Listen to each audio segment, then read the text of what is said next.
ప్రజాపక్షం ఆరోగ్య సలహా. మనం ఆరోగ్యంగా ఉండాలంటే రక్తం అవసరం. రక్తం వృద్ధి చెందాలంటే ఎలాంటి ఆహారాలు తీసుకోవాలో చూద్దాం. రక్తం వృద్ధి చెందడానికి ఇనుము, vitamin B12, folic acid, vitamin C మరియు రాగి అధికంగా ఉన్న ఆహారాలు తీసుకోవాలి. అటువంటి ఆహారాలైన ముఖ్యంగా స్పైనాచ్, పాలకూర.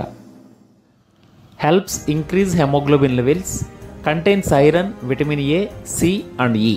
పాలకూరలో విటమిన్లు, మినరల్స్ సమృద్ధిగా ఉండడం వల్ల రక్తహీనతను తగ్గించడంలో సహాయపడుతుంది.